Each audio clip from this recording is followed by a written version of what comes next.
If you're the type of person that likes communication, you may want to listen up to this particular episode. If you're in a relationship with an avoidant, you may also want to listen up to this particular episode. You may not want to be in that relationship after this. We're going to discuss it, and we're going to break it down because this is going to be a big deal. This is why communication hurts relationships that otherwise looks totally okay. And we're going to break it down from an avoidant point of view. We're dealing from avoidance and people who communicate. Let's talk about it. There are relationships that don't end because of one single issue or one single problem. Behavior is a pattern, thoughts are a pattern, emotions are a pattern, and most of all, the way we handle relationships is also a pattern. That being said, what tends to look like a normal, everyday disagreement on the surface is something that's far deeper. Something that's going on underneath, right under everybody's nose. From a psychological standpoint, this reflects differences. It's the differences in two people and their emotional regulation and the strategies around that. And it's the way they deal with attachment. When we look into attachment theory, Bowlby and Ainsworth, for example, people tend to develop very predictable ways of handling emotional stress in relationships. Some people regulate stress through communication and proximity. Other people regulate stress through creating distance and internal processing. Neither is inherently wrong. These are learned nervous system patterns, and they've adapted, and they've done this from their early relational environment, especially from childhood. Now, it begins when these two styles come together. It's clash of the titans when they come together. Now, once stress enters a relationship, a pattern starts to show up, and it becomes really clear on the surface. It emerges in couples, and we could call it the pursuer and the withdrawer. So one partner is pursuing, and the other one is pulling away. Straightforward. Sound familiar? So it looks like this.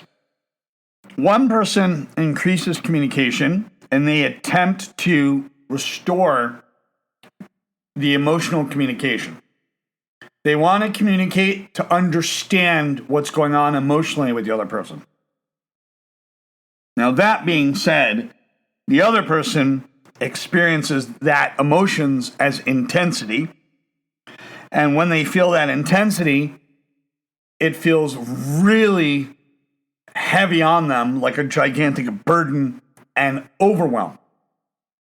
That being said, what do? They withdraw. They delay their responses, and they go completely dark with their communication.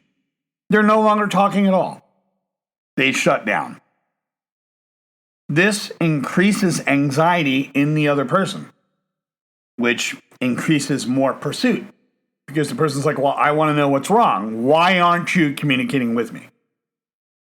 And that's what I'm here to say, is that if you're with an avoidant and you value communication on the utmost highest level, and the other person is not capable, it's not a matter of whether or not they can handle it. If they're not capable of it, then you may want to reconsider that relationship.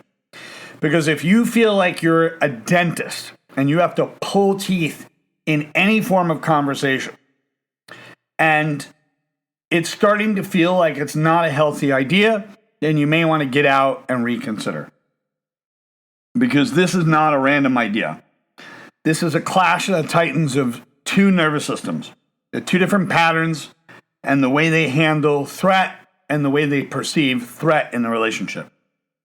And as you know, the nervous system deals with threat. Now, that being said, from a psychological perspective, the person who's pursuing and trying to communicate, they might have a sympathetic approach. And they're trying to be sympathetic and empathetic with their partner. But the partner who pulls away, they just would deactivate. That would be their total strategy. Emotionally, just deactivating. They want to down-regulate because they can't handle it in the stress. Now, you could see this clearly with people with PTSD. Now, we can't say every person with PTSD is an avoidant. Can't say that. That would not be fair. But PTSD relates to the nervous system, can also relate to these type of patterns. We cannot say all. It would be unfair. But there is a pattern there. Now, that being said, we have to take a hard look because both people are not just quote-unquote choosing behaviors. They are regulating their stress and emotions in their own way and in their own style. So it becomes pretty predictable. Communication becomes less effective when the other person is under stress, not more. The emotional distance becomes great in between these two people, and that increases even when both people actually do care. Now, that being said, if you're dealing with this cycle goes back and forth for a while, and it's no longer an original idea, it's a repetition. It literally becomes an absence of any type of resolution in the relationship because it's all nervous system based. That's where it becomes difficult. So rumination can happen, like what did that person mean by that? The other person could be hypervigilant. They're sensitive to delayed responses with each other, and the safety falls apart. It falls apart completely. So the partner that's withdrawing and pulling away, they feel overwhelmed, totally saturated emotionally. They can't handle it. Their nervous system can't handle it. They don't have a tolerance for any type of intensity. So if you're a partner that's intense and the other person can't handle it, and this intensity is something that you actually regulate, it's more of your style, and you have people that relate to you that way, then that's fine. That's okay. But everything in moderation, of course. But the other person, the one who's constantly withdrawing, they need autonomy, they need independence, and they need space. And getting away from their other partner becomes a priority. So neither side is malfunctioning at all. But the two nervous systems together, they don't go together. If you're the type of person, I want to say this very clearly, if you are the type of person that you need a communicator, that if communication is high up on the scale, really high up, we're talking at 8, 9, and a 10 on a scale of 1 to 10, an avoidant partner is not for you. If you feel that you have to pull teeth in every bit of communication, an avoidant relationship is not for you. If you're only texting and not talking over the phone or not communicating face to face, then this avoidant relationship is not for you. Because evidence is important. Okay, when you're in a relationship or even dating for that matter, evidence creates confidence.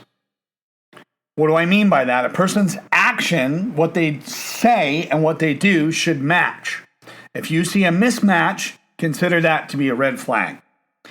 And if they are not communicating on your scale that you like, that person simply may not be the right person for you.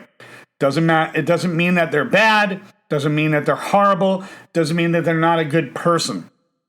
That doesn't mean any of that. It's simply a mismatch altogether of emotional regulation. It's the best I can tell you right there. So at some point, the question that we bring out, when we're in this kind of relationship, we have the tendency to say, well, who is doing something wrong here? I'm not here to say that anybody's doing anything wrong. What we are here to understand is what conditions do these two people's nervous systems actually require to stay regulated in their own relationship. That is the bigger, more solid question. And that's where the attachment theory connects with the modern relationship science. A secure relationship is not defined by the absence of conflict. Not at all. It is defined by the ability for two people to actually repair, the capacity to repair the relationship. And communication is the very part of that repair. And if the second person lacks that ability to communicate, then that will impact the repair. End of story. Straightforward right there. Because the ability of two people to return to a healthy connection after a fight is going to use communication to bridge that space, to bridge that gap. So the whole point of this, it's not a matter of do we ever argue, do we ever fight, do we ever argue. It is, can we bridge the gap? Can we restore communication after a long fight and having our emotions being totally dysregulated? Can we bounce back? Is there enough friendship to bounce back? Is there enough communication to bounce back? These things are important. If one person requires communication to understand the other person, that is going to be important. It's not a matter of getting the communication to become emotionally stable. It's a matter of the partner actually communicating back instead of being a brick wall. That's important. We also have to respect their space, that they may withdraw, they may pull away, and they need that to become more stable. And you could look at their nervous system with that. You might ask yourself, like, oh, what's wrong with them? What's wrong with them? It has to do with their nervous system and the way they regulate themselves. You have to consider that. They can both be incompatible in the way that they regulate one another. Okay? They can be incompatible based merely on emotional regulation altogether. So this is not about labeling somebody as the avoidant or the the anxious type. Not at all. Those are context dependent at the end of the day. These are not fixed personalities because people actually change. If someone needs consistent, high-quality communication to understand the other person, and their partner is always shutting down or delaying or disengaging or pulling away, then that relationship is not falling apart because of effort at all. It is failing because of lack of communication and mismatched emotional regulation and what you require in a partner. If you require that a person's nervous system be stable, then make that a green flag. There's red flags and there's green flag. Make that a green flag for yourself. If communication is the most important thing. You could give people space. It's not a problem. Good communication does allow space and respect. That's very important here. It's not that they don't care enough or that you are too sensitive.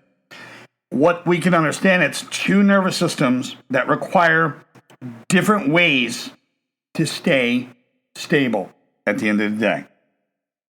And that leads us to a real solid decision. Because it's not whether a relationship is good or bad, but whether it is sustainable emotionally for both people, and if it's sustainable that both people could regulate themselves in order to survive without the chronic stress that's going on all the time.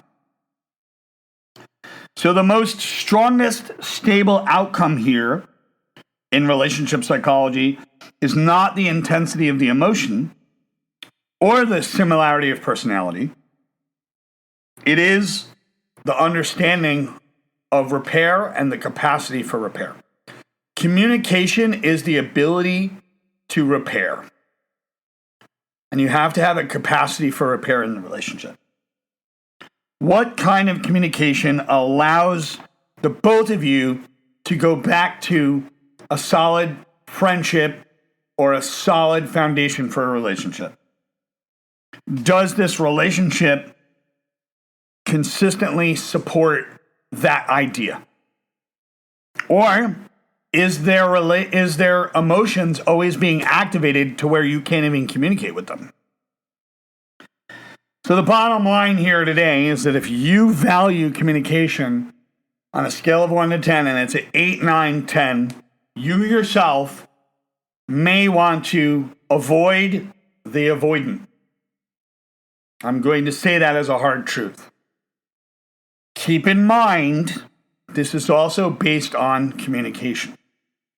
Communication is that bridge between you and them.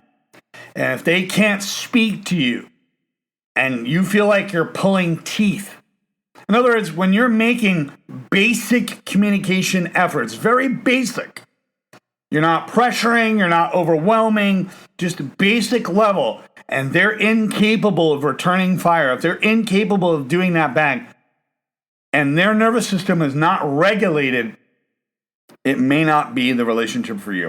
And that's all I'm going to say. That's all I'm going to say. Don't forget to like, subscribe, and share this with someone you love. Take care, and don't forget to visit my YouTube, because guess what? The channel is getting tons of people for the exclusive content there. YouTube has content there that's not here. Have a great day. Take care.